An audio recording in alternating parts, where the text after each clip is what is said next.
আকসাম বিন sci-fi তার সমস্ত গোত্রীয় লোকদেরকে ডেকে ডেকে বললেন, আমার ভাইয়েরা আসো না, মুহাম্মদ ইবনে আব্দুল্লাহর ব্যাপারে আপনাদের সাথে একটু আলোচনা করি। এই আলোচনার জন্য আল্লাহর নবী বিশ্ব নবী রাহমাতুল লিল আলামিনের ব্যাপারে তার গোত্রের লোকদেরকে জানায়া দেওয়ার জন্য আকসাম বিন সাইফি একটা মজলিসের ইন্তজাম করলেন।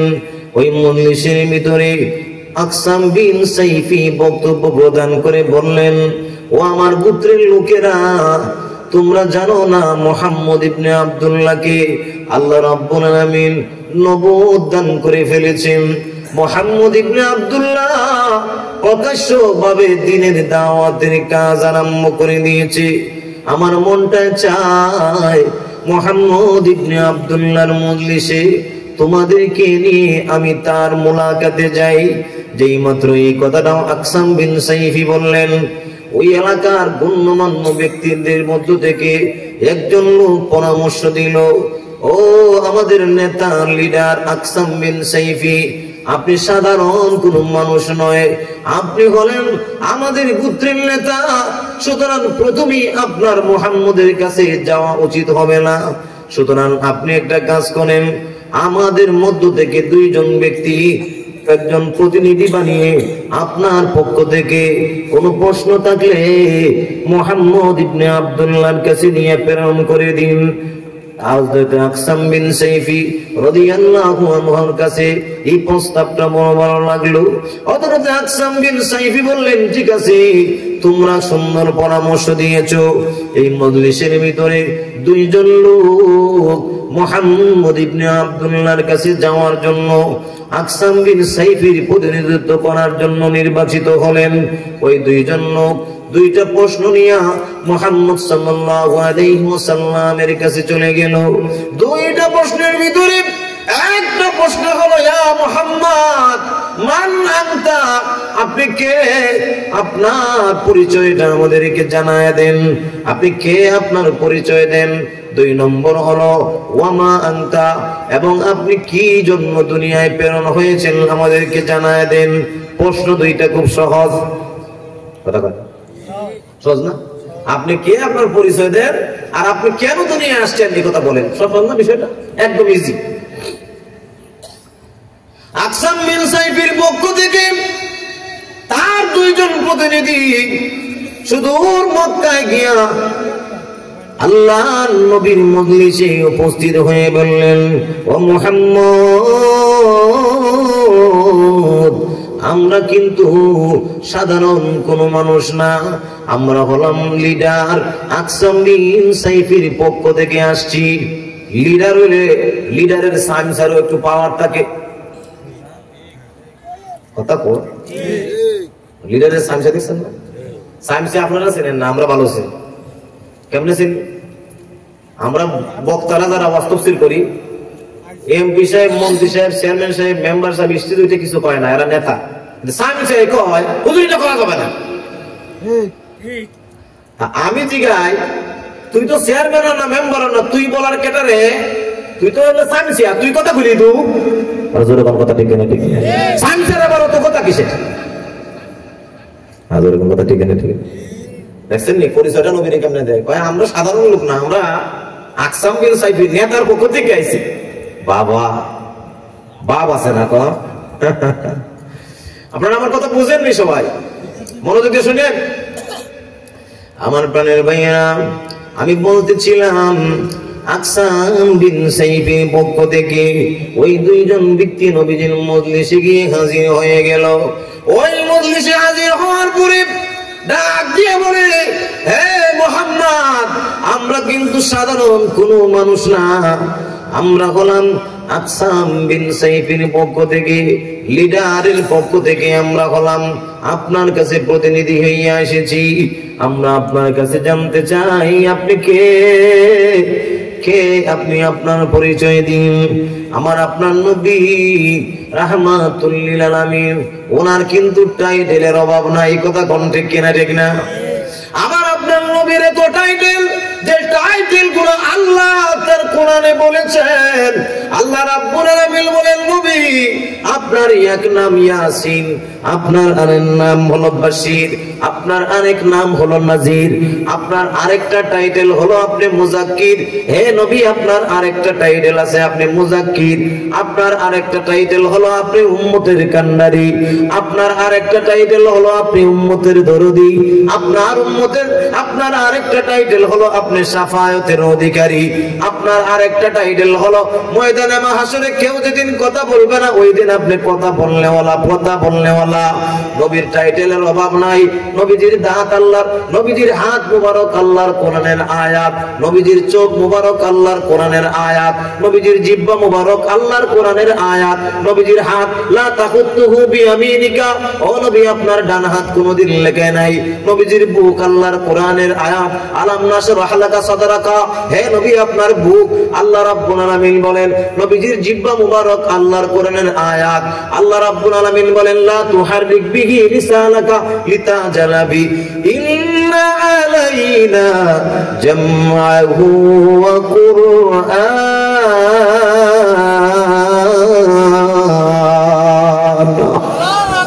আল্লাহ রাব্বুল আলামিন বলেন নবী আপনার জিহ্বা মুবারক আমি আল্লাহর কোরআনের আয়াত, আপনার সিনা মুবারক আমি আল্লাহর কোরআনের আয়াত। ওয়ালা তামুদ্দান্না আইনাকা, ওগো নবী আপনার চোখ মুবারক আমি আল্লাহর কোরআনের আয়াত। তাইলে নবীজির টাইটেল কম আসেনি?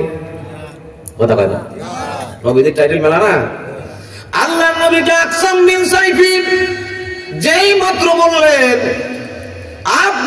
আকসাম বিন সাইফির প্রতিনিধিরা যখন আল্লাহর নবীর কাছে ওনার পরিচয় জানতে চাইলেন, আমরা আকসাম বিন সাইফির পক্ষ থেকে প্রতিনিধি হইয়া আপনার কাছে আসলাম।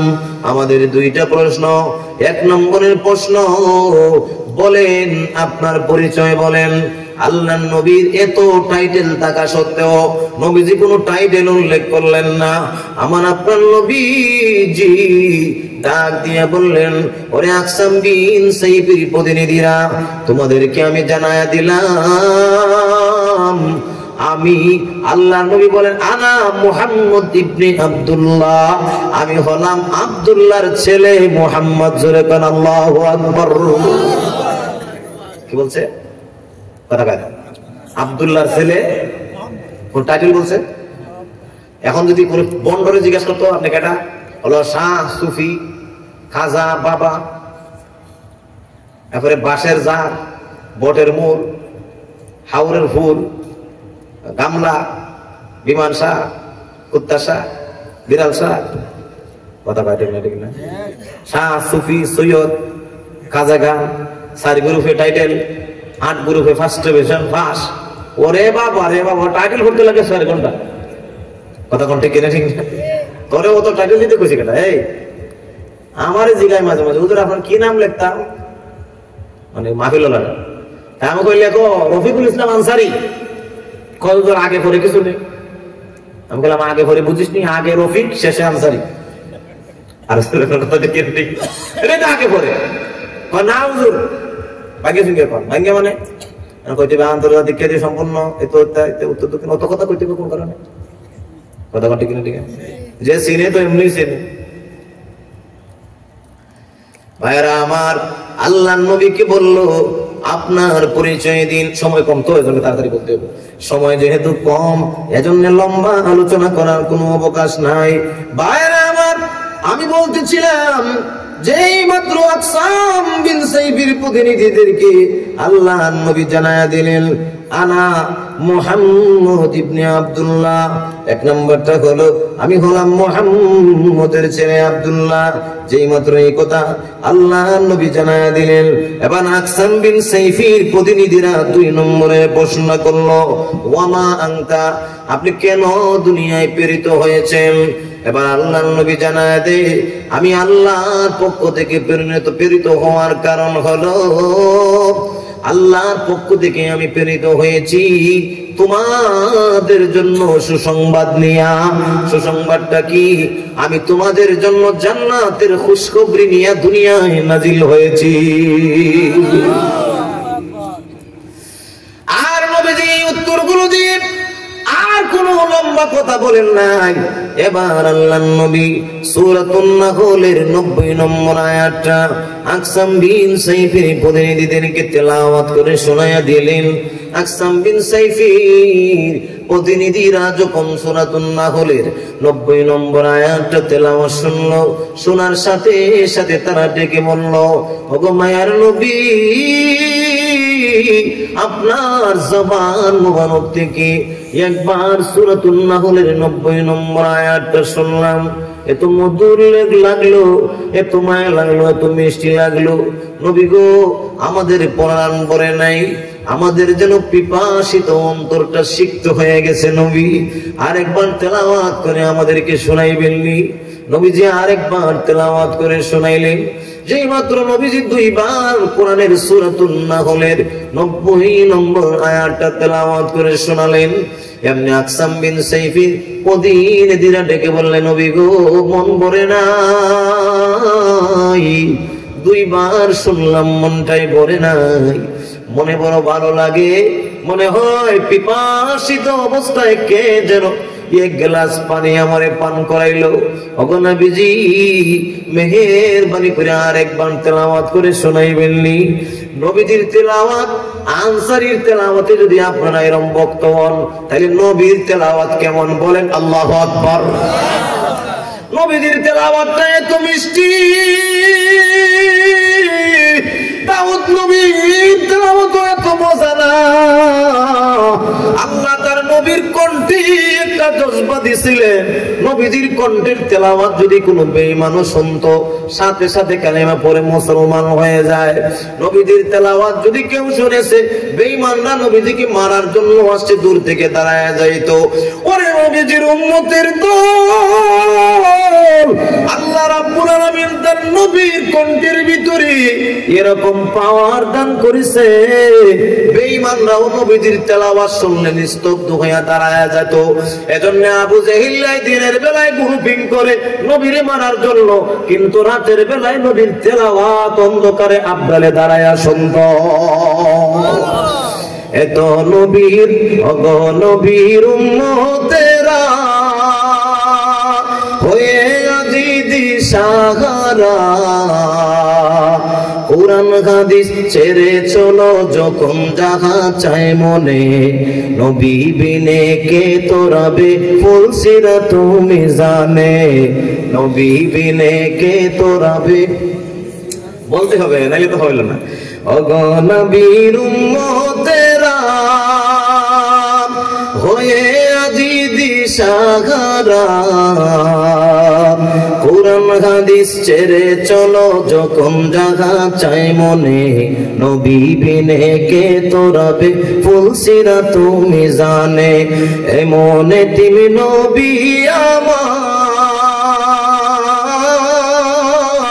পিতা মাতা নেই যে তাহার, তারপরেও কত মারা, তারপরেও কত মারা মারলো তাকে দুশ্মনে, নবী বিনে কে তোরাবে ফুলসিরা তুমি জানে, ঠিক কিনা?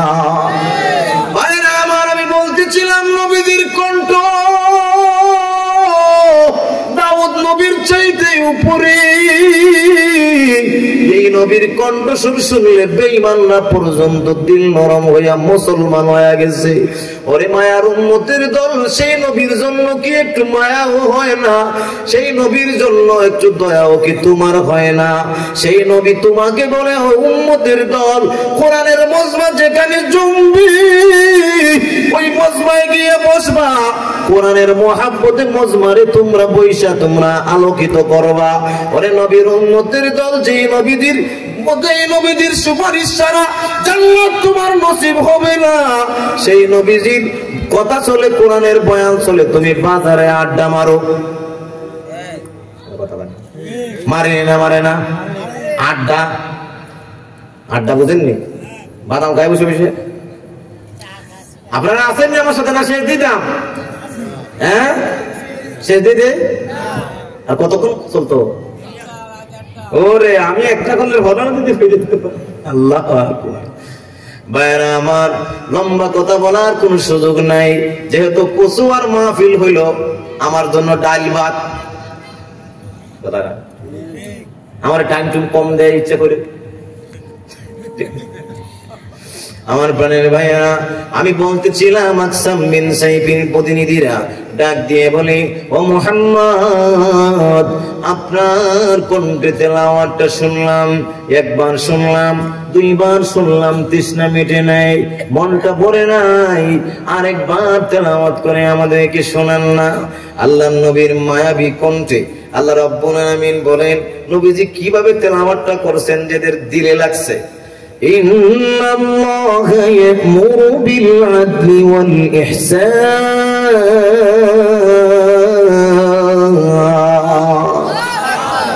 ওয়া ইতা'i যিল কুরবা ওয়াল ইয়াতামা وإيتاء ذي القربى وينهى عن الفحشاء والمنكر والبغي يعظكم لعلكم تذكرون।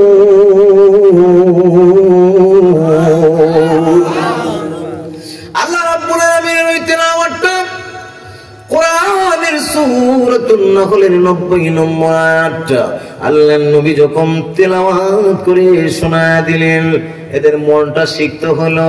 এই তেলাওয়াত শুনে তারা জলদি করে আকসাম বিন সাইফির কাছে চলে গেল। গিয়ে তারা এবার গ্রামবাসী সকলকে ডেকে বলল, ওরে গ্রামবাসীরা, তোমরা আমাদেরকে প্রতিনিধি বানিয়ে মাশওয়ারা সাপেক্ষে মুহাম্মদের কাছে পাঠিয়েছিলে দুইটা প্রশ্ন নিয়ে। এক নম্বর প্রশ্ন, আপনি কে, আপনার পরিচয় দেন। দুই নম্বর প্রশ্ন, আপনি কেন দুনিয়ায় প্রেরিত হয়েছেন জানায়া দেন। এই দুইটা উত্তর নিয়ে আসলাম। দুইটা উত্তর তারা বলে দিল, আর তারা তাদেরকে জানায়া দিল দুইটা উত্তরের সাথে মুহাম্মদ ইবনে আব্দুল্লাহ আল্লাহর কোরআন, যে কোরআন তার উপরে নাজিল হয়, ওই কোরআন শরীফ থেকে একটা আয়াতে মুবারাকা আমাদেরকে শোনায় দিয়েছে। আমরা একবার শুনলাম মনটা ভরলো না, দ্বিতীয়বার শুনলাম তৃপ্তি লাগে, তৃতীয়বার শুনলাম এবার মুখস্থ করে চলে আসছি। এই আয়াতটা তোমাদেরকে শোনায় দেই, সূরাতুন নাহলের 90 নম্বর আয়াতটা যেই মাত্র এলাকাবাসীর সামনে তেলাওয়াত করলো। এবার আকসাম বিন সাইফি বললেন, এই সূরাতুন নাহলের 90 নম্বর আয়াতটাই প্রমাণ করে মুহাম্মদ যে ধর্ম নিয়ে দুনিয়ায় এসেছেন, আনিত ধর্ম ইসলাম যে সত্য ধর্ম, তার কোরআন যে সত্য ধর্ম, ধর্ম পুস্তক, এটা এর ভিতরে পরিমাণ কোন সন্দেহ নাই, এর ভিতরে একটু সন্দেহ নাই। এবার আকসাম বিন সাইফি এদেরকে জানায়া দিলেন, ও এলাকার মানুষেরা, তোমরা শুনছো নি মুহাম্মদ যে সুন্দর আয়াতে মুবারাকা আমাদের জন্য হাদিয়া পাঠালেন। আয়াতে মুবারাকার ভিতরে আল্লাহ রাব্বুল আলামিন তিনটা কাজ করার জন্য নির্দেশ দিয়েছেন, তিনটা কাজ করতে আল্লাহ নিষেধ করেছে। এই কথার মাধ্যমেই বোঝা যায় মুহাম্মদের আনিত দ্বীন ইসলাম সত্য, তার কোরআন সত্য। এই কথা বলার পর উপস্থিত মজলিসের সকলেই কালিমা পড়ে মুসলমান হয়ে যায়। একটা আয়াতে এলাকা পাল্টে গেছে। আল্লামা মুফতি শফি রহমাতুল্লাহ আলাইহি ওনার কিতাবের ভিতরে লিখেছে, যেই মাত্র আকসাম বিন সাইফির প্রতিনিধিরা কালিমা পড়ে মুসলমান হয়ে গেল, এরকম দামি একটা আয়াত আপনাদের সামনে আমি তিলাওয়াত করে শোনালাম। ওই দামি আয়াতের ভিতরে আল্লাহ রাব্বুল আলামিন তিনটা কাজ করার জন্য আমাদেরকে নির্দেশ দিয়েছেন। তিনটা কাজ আল্লাহ রাব্বুল আলামিন আমাদেরকে করতে বলেছেন। এক নম্বর হলো আল্লাহ রাব্বুল আলামিন বলেন, রে দুনিয়ার মানুষেরা, ভালো করে মনে রাখবা, আমি আল্লাহ তোমাদেরকে জানায়া দিলাম, আমি আল্লাহ তোমাদেরকে আদেশ করলাম, ইয়া'মুরু বিল আদলি ওয়াল ইহসান।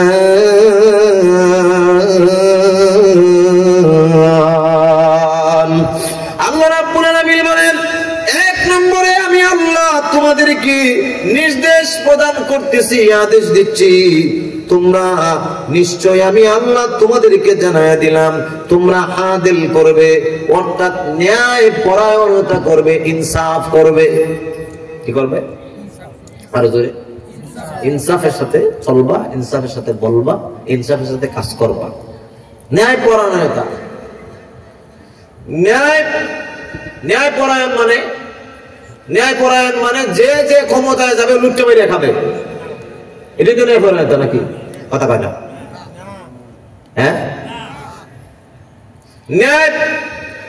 ন্যায় মানে যদি আমার দলের লোক হয় তাহলে চুরি করলো আরে ছাড়ি দিত। কথা কয়? এবার ওসি সাহেব ফোন দিয়ে কয়, মন্ত্রী সাহেব আপনার লোকজন গ্রেফতার হয়েছে, ছেড়ে দে। এবার বলে স্যার কিভাবে ছাড়বো? আরে তো অস্ত্র সহ ধরছি। কয় অস্ত্র সহ ছেড়ে দে। আরে ধরে না, প্রথম কইছে যে কিভাবে ছাড়বো, তো অস্ত্র সহ ধরছি। This is my order. ওরে বাবা রে বাবা, এবার তার বাংলা ভাষা থাকে না, ইংরেজি হয়ে যায়। এবার বলে স্যার কিভাবে ছাড়বো, এটা তো অস্ত্র সহ গ্রেফতার করেছি, অস্ত্র সহ ছেড়ে দে। বোমা আছে, বোমা সহ ছেড়ে দে। না এটা কি ইনসাফ, ন্যায় পরায়ণতা? কথা কথা না না, এই না। আল্লাহর নবী, বিশ্ব নবী রাহমাতুল লিল আলামিন, ন্যায় পরায়ণতা কিভাবে হয় এটা আল্লাহর নবী আমাদের শিক্ষা দিয়েছেন। কিভাবে আপনি সঠিকভাবে বিচার করবেন, বিচার ব্যবস্থা আল্লাহ নবীর মাধ্যমে আমাদেরকে শিক্ষা দিয়েছেন। নবীজি মদিনার প্রেসিডেন্ট হওয়ার পরেও দেখা গেছে চুরির বিচারে তার ফ্যামিলির লোককে পর্যন্ত উনি ছাড়েন নাই, আত্মীয় লোক, বংশের লোক। কথা কোন ঠিক না? ঠিক না? আপনারা খুব মাশহুর ঘটনা জানেন, চুরির ঘটনায় নবীজির বংশের একজন মহিলা ধরা খেয়েছিল, নাম তার ফাতেমা। ফাতেমা তার মেয়ের নামের নাম। তারপরেও নবীজি যখন সংবাদ পাইলেন, সাহাবায়ে কেরাম চিন্তা করলেন যেহেতু নবীর বংশের মহিলা, তার চুরির অপবাদটা কিভাবে ঢেকে দেওয়া যায়। তারা মাশওয়ারা করে বললেন এই মহিলার যদি শাস্তি হয় তাহলে মায়ার নবীর বংশের একটা কলঙ্ক লেগে যাবে। এই কথা শোনার পর নবীজির চেহারা মুবারক লাল হয়ে গিয়েছিল, নবীজির চেহারা লাল হয়ে গিয়েছে। নবীজি খুতবা দিলেন আর বললেন, ও আমার সাহাবীরা, আমার বংশের মেয়ে ফাতেমা কেন? যদি আমার কলিজার টুকরা মেয়ে ফাতেমা হতো তাহলে চুরির আল্লাহর বিধান কায়েম করতে গিয়া তার হাত কেটে ফেলতে আমি কোনটা বোধ করতাম না। সুবহানাল্লাহ বলে, এটাকে বলে ন্যায় বিচার। ন্যায়ের সাথে আপনার বিচার করতে হবে, বকেজুগি করার সুযোগ নাই, ফাঁকিবাজি করার সুযোগ। ভাইরা আমার প্রাণের ভাইয়েরা, আল্লাহ এক নম্বরটা জানায় দিয়েছেন, নিশ্চয়ই তোমরা ন্যায় পরায়ণতা করবা, মানে আপনারা ইনসাফ। 2 নম্বরে আল্লাহ বলেন 2 নম্বর তোমরা সদাচরণ করবা। সদাচরণ মানে ভালো ব্যবহার। কি ভালো ব্যবহার? আমরা মনে করি শুধু নামাজ রোজা পড়াই মনে হয় ইবাদত, আর কিছু লাগে না। মিয়া, আপনার জবানের ব্যবহারটাও সুন্দর হওয়ার দরকার আছে না নাই? ভাইরা আমার, জবান যদি সুন্দর হয়, ব্যবহার যদি সুন্দর হয়, তাহলে আল্লাহ রাব্বুল আলামিনের মাখলুক আপনার জন্য দোয়া করবে। কথা কোন ঠিক কিনা? ঠিক না? 3 নম্বরে আল্লাহ রাব্বুল আলামিন বলেন, নিশ্চয়ই আল্লাহ তোমাদেরকে আদেশ করছেন তোমরা আত্মীয় স্বজনদেরকে দান করবা। আত্মীয় স্বজনদের দান করবা মানে দিবা। আমি খুব টাকাওয়ালা, আমার একজন আত্মীয় আছে, সে খুব গরিব মানুষ, তারে তুমি দিবা। কথা কোন ঠিক? দেওয়ার আবার সিস্টেম আছে। গিয়ে যদি বলে এই আমার ভাই, তোর করেন আপনার ভাই, মনে করেন আপনার এলাকার আপনার চাচতো ভাই, মামাতো ভাই, তারা আছে না, এরকম অনেক দেখা যায় গরিব মানুষ। এবার আপনি বলেন নে তোর লিল্লাহ কিছু টাকা দিলাম বনি। কথা বলেন, কৌশলে দেওয়া লাগবে। ভাইরা আমার, আল্লাহ রাব্বুল আলামিন বলেন আত্মীয় স্বজনদেরকে তোমরা দান করবা। এই 3টা নির্দেশ আমি আল্লাহ তোমাদেরকে জানালাম। আর 3টা কাজ থেকে আল্লাহ রাব্বুল আলামিন আমাদেরকে নিষেধ করেছেন। তবে এই কথাটা আমি বলবো একটু পরে। আমি শুধু এই কথাটা জানাইতে চাই, কি পরিমাণ ইনসাফ আল্লাহ রাব্বুল আলামিনের নবী এই দুনিয়ার বুকে রেখে গিয়েছিলেন। আমার প্রাণের ভাইয়েরা, নবীজি নিজের ফ্যামিলির লোককে পর্যন্ত ইনসাফের ক্ষেত্রে মাফ করেন নাই। শুধু নবী না, আল্লাহর নবী বিশ্ব নবী রাহমাতুল লিল আলামিনের ইন্তেকালের পরে আবু বকর সিদ্দিকের জামানা চলে আসলো। আবু বকর সিদ্দিকের জামানার পর খলিফা হয়ে গেলেন হযরত ওমর রাদিয়াল্লাহু আনহু। ওনার জামানার ঘটনা কিতাবের ভিতরে ঘটনাটা উল্লেখ হয়েছে। ঘটনাটা হলো আল্লাহর নবীর সাহাবী অর্ধেক পৃথিবীর রাজা হযরত ওমর ইবনুল খাত্তাব রাদিয়াল্লাহু আনহুর জামানায় একজন লোক অন্যায় করেছে, হত্যা করে ফেলেছে। কি করছে? আরো জোরে কন্যা, হত্যা করে ফেলেছে। আল্লাহ রাব্বুল আলামিনের কাছে হত্যার বিধান হলো ওয়াকাতাবনা আলাইহিম ফিহা আন্নান নাফসা বিন-নাফস ওয়াল আইনা বিল-আইন ওয়াল আনফা বিল-আনফ ওয়াল উযুনা বিল-উযুন ওয়াস সিন্না বিস-সিন ওয়াল জুরুহা কিসাস।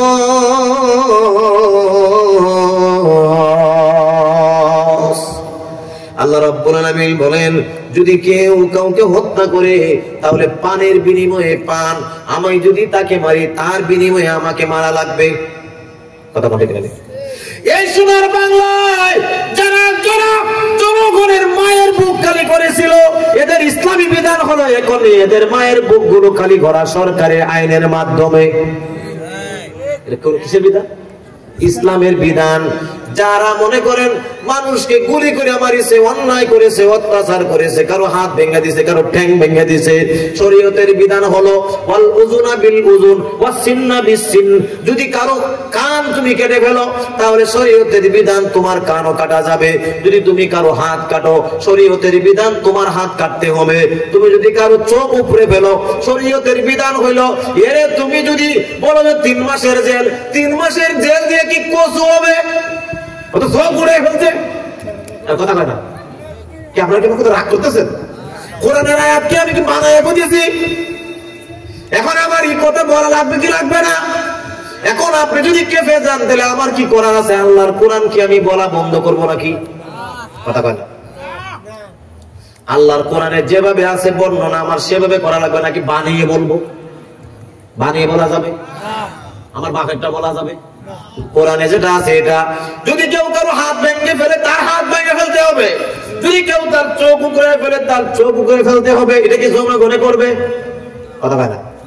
মনে করেন আমি তারে মারছি, সে যদি তার আত্মীয়-স্বজন মিলে যদি আমার মারি ফেলে, এটা হইলো এটা হট্টগোল বাঁধবে। এটা হলো শরীয়তের বিধান। আদালতে তার বিচারের মাধ্যমে ফয়সালা হবে। কিসের মাধ্যমে? বিচারের মাধ্যমে। আবার কোন কিসের মাধ্যমে? বিচারের মাধ্যমে। সে যদি আমাকে হত্যা করে, তার যদি প্রতিনিধিরা তাকে সে যখন দাবি করবে তাহলে তার দাবির প্রেক্ষিতে আইনজীবী বলবে এই মামলায় অমুকে অমুকে এত তারিখে হত্যা করেছিল, সাক্ষী প্রমাণে প্রমাণিত হওয়ায় তাকেও আদালত ফাঁসির কাস্টে ঝুলিয়ে মৃত্যুদণ্ডে দণ্ডিত করলো। এবার দুইটা শরত। একটা হলো কেউ যদি কাউকে মেরে ফেলে শরীয়তের বিধান 1 নম্বরের বিধান হলো তাকে মৃত্যুদণ্ড প্রদান করা। 2 নম্বরের বিধান হলো তার কাছ থেকে বিভিন্ন অর্থের বিনিময়ে মাফ করে দেওয়া। অর্থের বিনিময়ে বলতে যদি কেউ আমার আব্বাকে মেরে ফেলে, তার যদি সন্তান থাকে, সন্তানে যদি কয় আমার আব্বার ফাঁসির বিচার করা লাগবে না, আমরা তাকে মাফ করে দিলাম, তবে আমাদের টাকা দেও, তাও যাইতেছে। এটা আইনে আদালতে কবে? কথা কোন ঠিক না? ঠিক। এবার সন্তান যদি বলে দুনিয়া লেখা দিও আমার বাবাকে যে হত্যা করেছে তারে না মারলে আমি খুশি না, শরীয়তের বিধান হলো দুনিয়া লেখা দিলেও এই বিচার ঠিক না, মাইরে ফেলতে হবে। দেখছেন না ইসলাম কত সুন্দর? সুবহানাল্লাহ কইতে পারলেন? ইসলামটা কত সুন্দর দেখছেন না? এখন আমরা 12টা বাজে ফেলছি। আমার প্রাণের ভাইয়েরা গভীর মনোযোগ দিয়ে শুনবেন। আমি খুব কাছাকাছি আসছি, লম্বা আলোচনা সব বলার সুযোগ নাই। আমি এখন যে কথাটা বলছি মনোযোগ সহকারে শুনবেন। আমার মনে হয় এর ভিতরে আমার বিচার মেয়াদ শেষ হয়ে যাবে। মানে বক্তা চলে যাবে, বুঝতেছেন না কথা? ভাইয়েরা আমার, আল্লাহর নবীর সাহাবী হযরত ওমর ইবনুল খাত্তাবের জামানায় একজন লোক 350 মাইল দূর থেকে মদিনায় যাওয়ার উদ্দেশ্যে রওনা হয়েছিল। যাওয়ার আগে মাকে বলল, মা আপনি আমাকে অনুমতি দেন, আমি একটু মদিনায় যাব, কোন একটা কাজে যাবে, তার সাথে তার একটা উট আছে। আগের জামানায় মরুভূমি সফরের জন্য উটের খুব প্রয়োজন ছিল, উট ছাড়া এক জায়গা থেকে আরেক জায়গায় যাওয়া যেত না। ওই সাহাবী আল্লাহ ওই লোক ব্যক্তি উমরের জামানার ওই ব্যক্তিটা সুদূর 350 কিলোমিটার দূর যাওয়ার জন্য নিজের এলাকা থেকে উঠে আরোহণ করে রওনা হয়েছে। রাস্তার মধ্যে মরুভূমি অতিক্রম করে সে তার গন্তব্যের ভিতরে যাওয়া লাগবে। 150 কিলোমিটার যাওয়ার পরে, এটা তো আর গাড়িতে যায় না, উঠে সওয়ার হইয়া 150 কিলোমিটার যাওয়া খুব কঠিন, লম্বা সফর হয়েছে, লোকটা ক্লান্ত হয়ে গেছে। এবার কোন জায়গায় কোনো ছায়া নাই, মূল প্রান্তর এক জায়গায় গিয়ে দেখলো কিছু একটা বাগান দেখা যায়, ওই বাগানের মধ্যে একটু ছায়া, ওই জায়গায় গিয়ে একটু বিশ্রাম করলো। এবার উটের তো কিছু খাদ্যের প্রয়োজন, সে চিন্তা করলো যে দুইটা বাগান এলাকা, ওই এলাকায় যদি আমার উটটাকে আমি ছেড়ে দেই, প্রচন্ড তাপের কারণে উট তো আর আরেক এলাকায় যাবে না, ওই ছায়ার মধ্যে সে খাবে, এই সুযোগে আমি একটু বিশ্রাম করে নিব। কিন্তু আল্লাহর রহমতে কিছু বোঝা যায় না, হঠাৎ করে দেখা গেল সে যখন মাত্র গাছের ছায়ায় বিশ্রাম নেওয়ার জন্য বসেছিল, ওই গাছের ছায়ায় বিশ্রামরত অবস্থায় আল্লাহর গোলামের ঘুম চলে আসলো, সে ঘুমিয়ে গেল। আর ওর তো আর মানুষ না, এটা আমার ক্ষেত, এটা অমুকের ক্ষেত, এটা খাইস না, কথা বলে শুনবো নি, কথা পায়। যেহেতু লোকটা ঘুমিয়ে আছে, এই অবস্থায় উটটা নতুন বাগানে নতুন নতুন চারা দেওয়া হয়েছে, বাগানের ভিতরে ওই চারাগুলা পায়ের মাধ্যমে পিষ্ট করে চারাগুলো নষ্ট করে ফেলেছে। এবার আপনারা বুঝে থাকলে বলুন তো দেখি, উটের যে মালিক কি ঘটনা জানে? কথা বলে না, জোরে বলতে হবে। ঘটনা জানে না। উটের যে মালিক আছে, এই মালিক তো মনে করেন ঘুমন্ত অবস্থায় আছে। আল্লাহর রাসূল বলেন, আল-নাউমু আখুল মাউত, মউত হলো, ঘুম হলো মউতের ভাই। ঘুম হইলো, আর আপনি জোরে করেন না রে ভাই, আমার কাছে এগুলো শুনবেন, অনেক কিছু আছে যেগুলো আমি নতুন তথ্য কই। ঘুম কি? আর জোরে করেন, মউতের ঘুম মউতের ভাই কেন? এটাই একই গ্রুপের লোক। কেমনে বলো, আপনি যদি মরে যান, আপনার আলগি দিয়ে ধোয়ায় তো আপনি টের পাননি, আমরা রুহুতে পাই, আপনি পাননি। আর যদি কেউ মরে যায়, আর গরু এক জায়গা থেকে আরেক জায়গায় আলগি দিয়ে নিয়ে ওরা রাইখে দেয়, এই বিছনা থেকে ছোটবেলায় ঘুমন্ত অবস্থায় মা এক বিছনা থেকে আরেক বিছনায় নিয়ে গেছে, আমরা টের পাইছি নি? সত্যি করে পাই না? তাইলে ঘুম হলো মৃত্যুর ভাই। ভাইরা আমার, যেহেতু ওই যুবক নওজোয়ান ছায়া পাওয়ার কারণে ক্লান্ত শরীরে তার ঘুম চলে এসেছে, এই অবস্থায় তার ওটটা গিয়া বাগানওয়ালার নতুন চারাগুলো নষ্ট করে ফেলেছে। রাতে বিকাল বেলায় বাগানওয়ালা তার বাগান পরিদর্শন করতে এসেছে, এসে তাকায় দেখে কোথা থেকে একটা উট এসে তার সুন্দর নতুন চারাগুলো নষ্ট করে ফেলেছে। এবার আপনারা বুঝে থাকলে বলুন তো দেখি, এত সুন্দর চারা যদি কোনো গরু ছাগল অথবা উটে নষ্ট করে, চাষির মাথা ঠিক থাকেনি? কথা বল, যারা চাষ করে এরা বোঝে, তুমি করো না, তুমি কি কথা বুঝবো? আর কথা ঠিক না, ঠিক না? একটা ছোট চারাকে একটা চাষি সন্তানের মতো বড় করে, এজন্য তার চারার সাথে দরদ। সকালে একবার বাগানটা দেখে, বিকালে একবার বাগান দেখে, যখন একটা বীজ বপন করে, তার কত স্বপ্ন, এই বীজ থেকে শসা হবে অথবা বুঝতে, ও আর বলে এটা বেঁচে আমার বাচ্চারে আমি রমজানে জামা কিনে দেবো। কথা কথা, এটা আশা থাকে কি থাকে না? এবার মনে করেন আপনার ছাগলে যদি খাইয়া ফেলে রাগ হবে কি হবে না? আপনার গরুতে যদি খাইয়া ফেলে রাগ হবে কি হবে না? আমার চারা যদি নষ্ট করে রাগ হবে কি হবে না? রাগ হওয়াটা স্বাভাবিক, কারণ সন্তানের মতো লালন পালন করে বড় করছে। এবার অনেকে কইবো, আনসারী সাহেব এগুলো কয় কেন? আসলে আমি কি বলছি না, তফসিরে আমার ওই জায়গায় নিয়ে গেছে, তফসিরে নিচে তাই কইতেছে।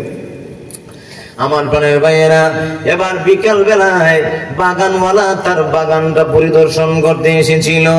বাগান পরিদর্শন করতে এসে দেখে কোথা থেকে একটা উট এসে যেন নতুন চারাগুলো বিনষ্ট করে ফেলেছে।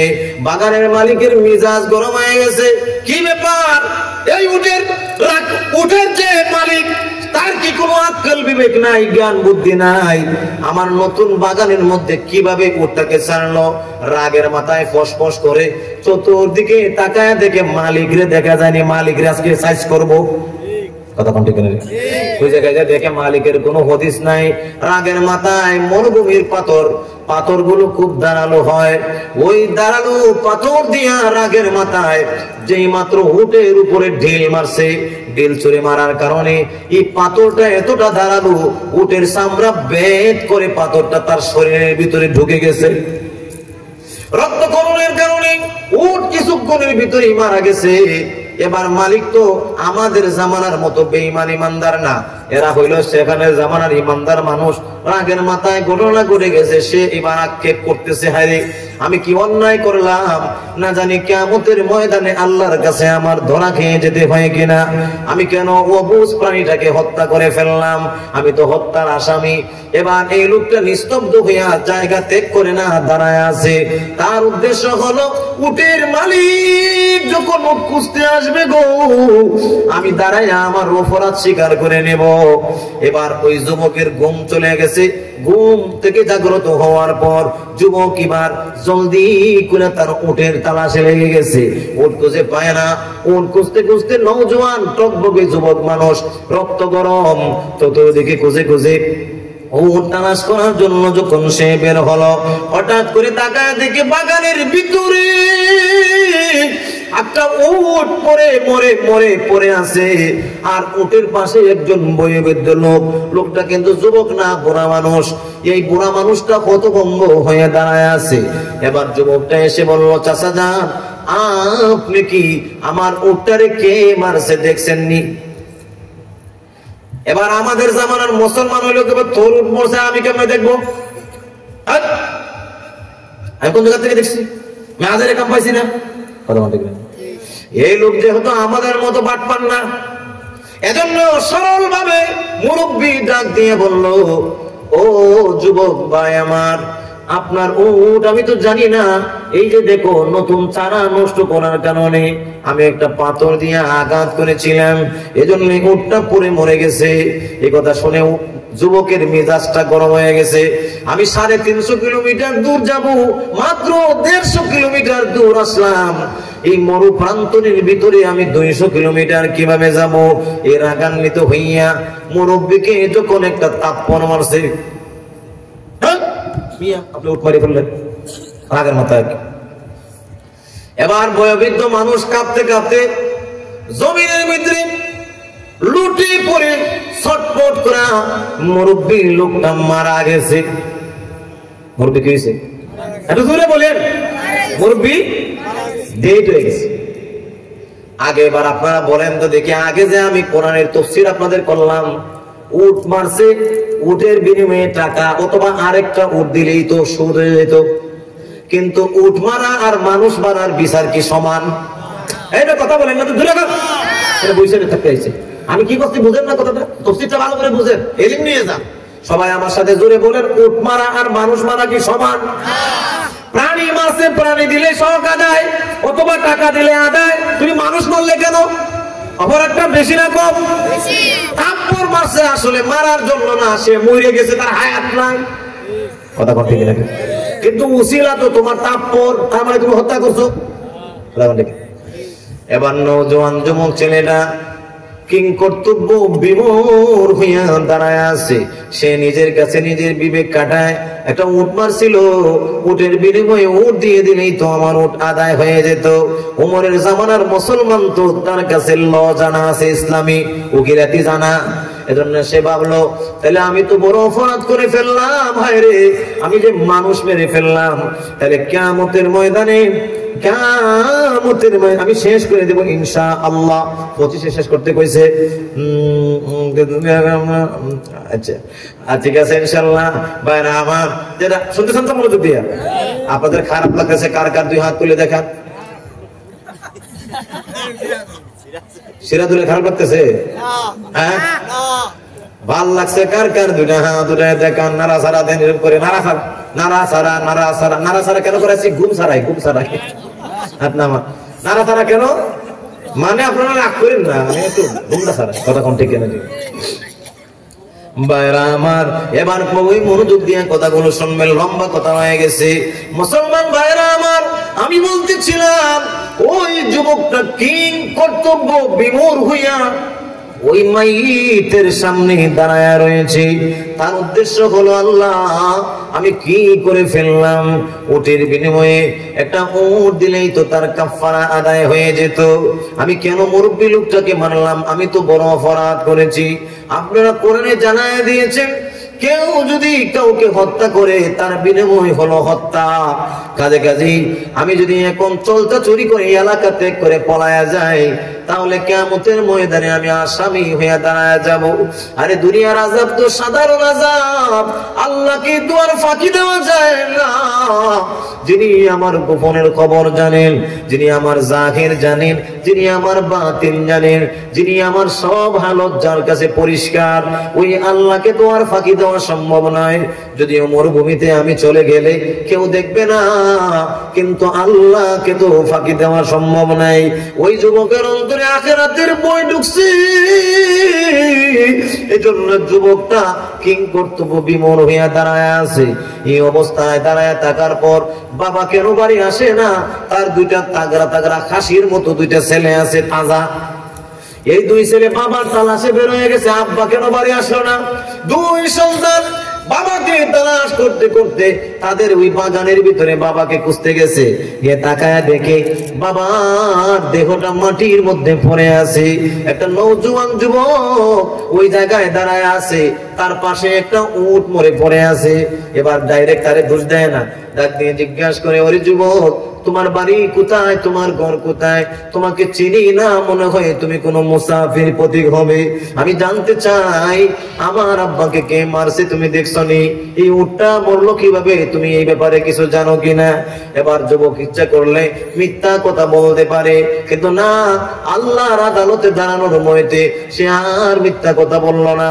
সে জানায়া দিল, হ্যাঁ এই ঘটনাটা এরম এরম বিস্তারিত বলার পরে যুবকের এই কথা শুনে তার সন্তান দুইজনের রাগান্বিত হয়ে গেছে।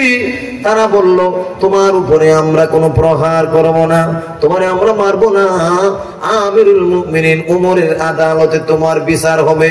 আমার বিশ্বাস আমিরুল মুমিনিন ওমর ইবনুল খাত্তাব আমাদেরকে ইনসাফের বিচার দিবেন। আল্লাহু আকবার।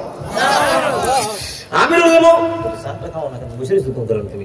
ভাইরা আমার, আমিরুল মুমিনিন উমরের আদালতে চলো। যুবক সন্তানকে নিয়ে আমিরুল মুমিনিন উমরের আদালতে চলে গেল। আমিরুল মুমিনিন ঘটনা শুনে বললেন, এ যুবক, শরীয়তের বিধান হলো যদি কেউ অপরাধ করে, অপরাধের যদি সাক্ষী না থাকে, তাহলে অস্বীকার করলে এই মামলা বাতিল হয়ে যায়।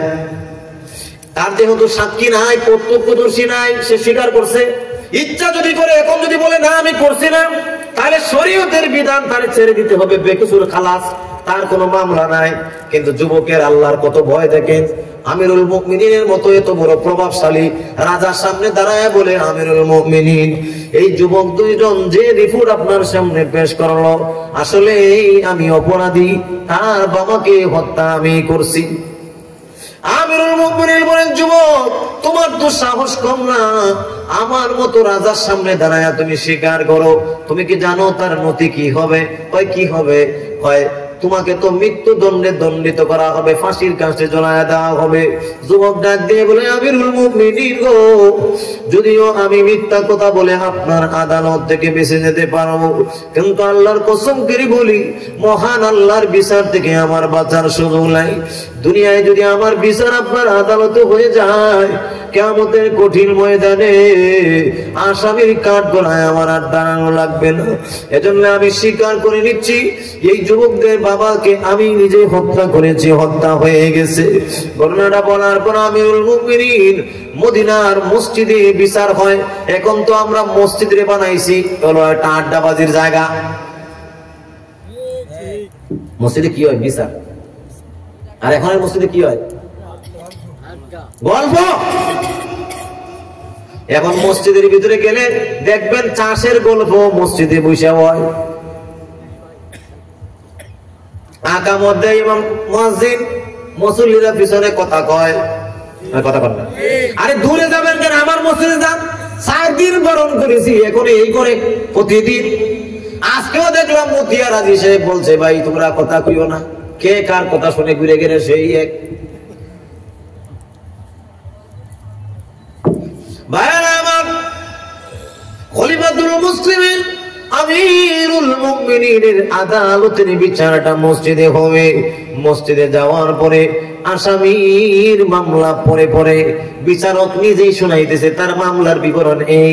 এবার বলে তার এই মামলা সবকিছু পর্যবেক্ষণ করে আসামির স্বীকারোক্তি, বলবো নি মামলাটা কইতাম নি আসামির।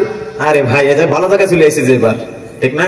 বলবো মামলাটা, আরে কথা কয় না, আরো জোরে কোন মামলাটা বলার আগে টাকা পয়সা দিবেন নি, আগে ওয়াদা করুন। হাত উঁচু করেন, টাকা দিবেন নি, হাত উঁচু করেন, উঁচু করেন, ভয় পেন না, উঁচু করেন না সবাই। আল্লাহ দেখুক, আল্লাহ আল্লাহ সিসি ক্যামেরাটা ঘুরাই দাও। আরে বুঝি ভাই হাত উঁচু করো না কেন, আল্লাহ সিসি ক্যামেরা ঘুরাই দিতেছে।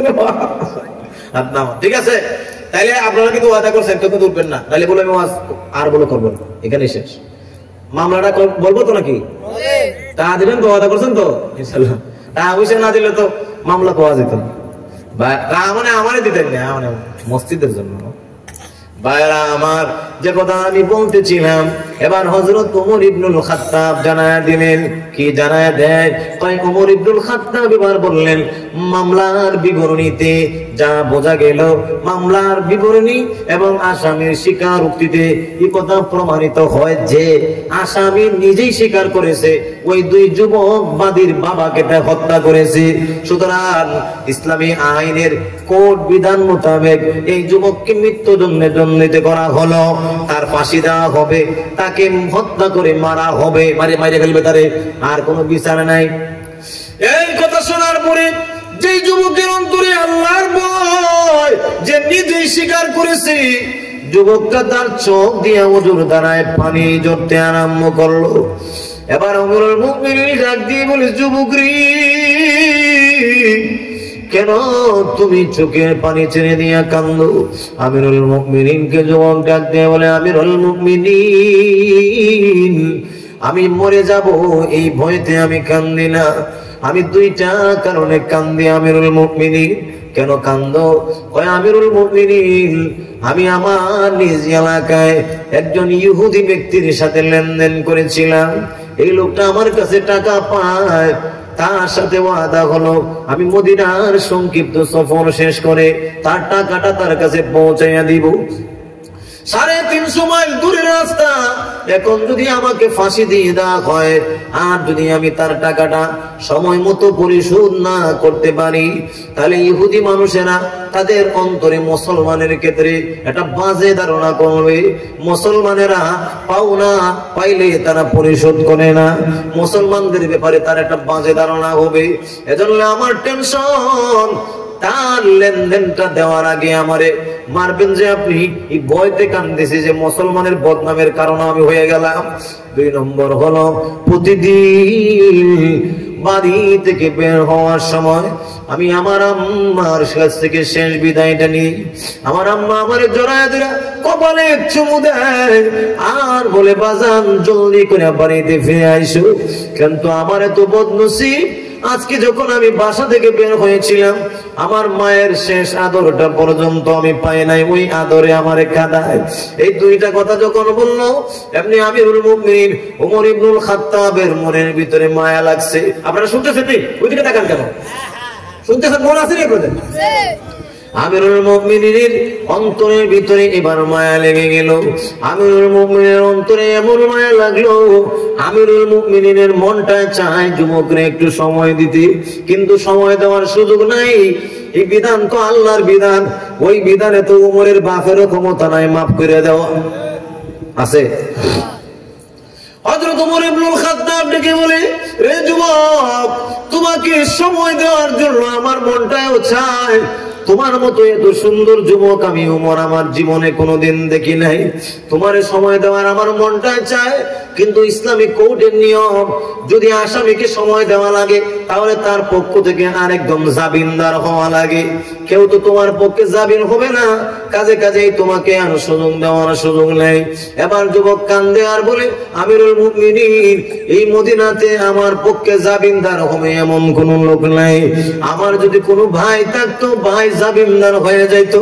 যদি আমার কোনো আত্মীয় থাকতো, তাহলে সে জামিনদার হইতো। আমি আমার পাওনা এবং আমার মায়ের কাছ থেকে শেষ বিদায়টা আমি নিতে পারতাম। কিন্তু খায় আফসোস, আমার জামিন নেওয়ার মতো কোন লোক নাই। যেই মাত্র এই কথা বললো, ওমর জল্লাদকে আদেশ দিয়ে দিয়েছে, নাও তাকে হত্যা করে ফেলো। বলতে দেরি হয়েছে, হঠাৎ করে দেখা যায় মজলিসের ভিতর থেকে একজন সাহাবী হাত তুলেছে। হাত তুলে ডেকে কয়, আমিরুল মুমিনিন গো, আমি আমার ভাইয়ের জিম্মাদার হয়ে গেলাম।